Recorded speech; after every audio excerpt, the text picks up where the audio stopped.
I struggled to sit up straight. You're very welcome. And said, "Okay, I apologize."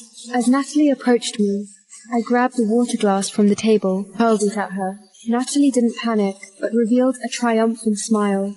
She deliberately fell against me, while a folding knife slipped silently from her sleeve. Before I could react, the cold blade had already pierced my abdomen. On the day of my husband Lucas's 30th birthday, I prepared a huge surprise for him, but what he gave me in return was a loyalty test that cost my child's life. This is not the first time that Natalie, the woman who's become a forbidden love to Lucas, has used such despicable means to test my loyalty. Only this time, I sacrificed the child in my womb, who had yet to take a single glance at the world. The moment I lost my child, the clock struck 0, and sure enough, I received a call from Lucas. Have you lost your mind? They are just a few small-time thugs. You clearly can beat them, so why didn't you resist? Natalie went a bit overboard with this test, but she's just being temperamental. You didn't have to refuse to fight back just because you're mad at her. It's a good thing she's kind-hearted and held back a bit, stopping these people in time. Otherwise, the consequences would have been unimaginable. I listened to Natalie's sweet, teasing voice on the phone, begging him to go out for drinks, and my heart shattered into pieces. He had no idea I could no longer fight anyone. Half a year ago, Natalie poisoned him with a deadly, incurable toxin. I risked my life to save him, dragging him back from the brink of death. But my body was completely ruined, all my strength gone forever. Now, I don't even have the strength to protect my own child. If this is my fate, I don't accept it. I was awakened by a strong sense of suffocation. Suddenly opening my eyes, I saw Natalie with a ferocious expression, gripping my neck tightly, while Lucas stood by the bedside, watching coldly, without any intention of stopping her.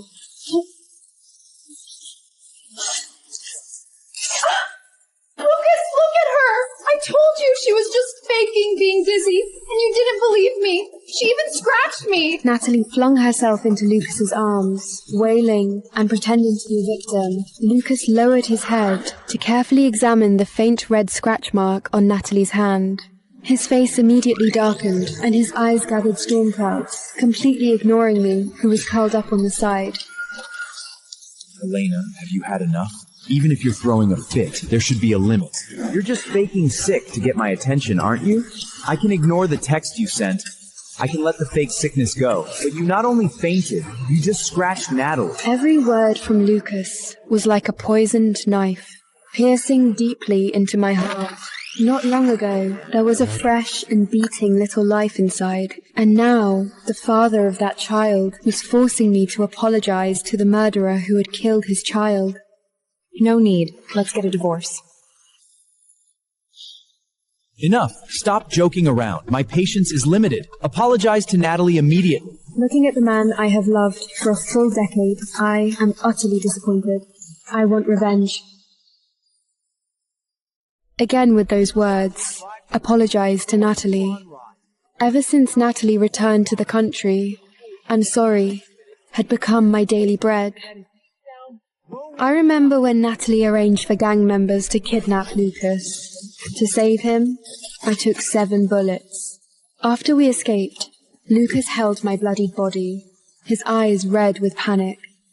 But once my condition stabilized, he said helplessly, I've told Natalie countless times that you truly love me, but she wouldn't believe it. She insisted on Beltmore test your Ive, but she was just looking out for me. She's been spoiled since childhood and never knows when to stop. Don't hold it against her.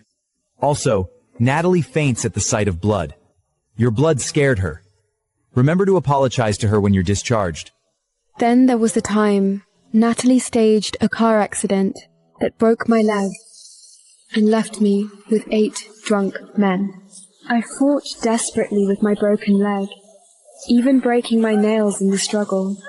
Looking at those disgusting faces, I helplessly cried out Lucas's name for the first time. Just as a bottle shattered against my head, Lucas finally appeared and kicked the drunk man away.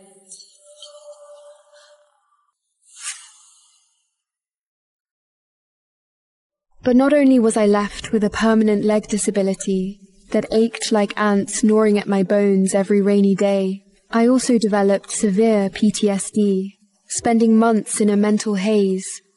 Lucas held me tenderly, repeatedly comforting me. Natalie insisted on making a bet with me about testing you, to measure your loyalty to me. She said only if you maintained your virtue and would rather die than submit could you prove you love me. You know, I've always lost a sense of security. I had people standing nearby, thinking nothing serious could happen, so I let her have her way. But Natalie was exhausted too. When she came to see you 2 days ago, you pushed her down and she sprayed her bank. Once you're stable, go apologize to her. After each test, they would bring in professional teams to provide me with psychological counseling and suggestion in the name of love. And day after day of psychological counseling and suggestion made me repeatedly say, I'm sorry for those ridiculous reasons. People become desensitized to psychological counseling and suggestion when it happens too often.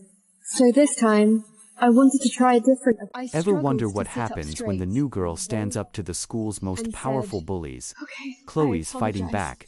But this isn't just about surviving. This is about taking down the system that broke her. Will she lose her scholarship, or will the twist you least expect save her? Who's really on her side? Don't miss the drama, the secrets, and the moment she turns untouchable into unbreakable. Watch now to see if she breaks the cycle or becomes the next target.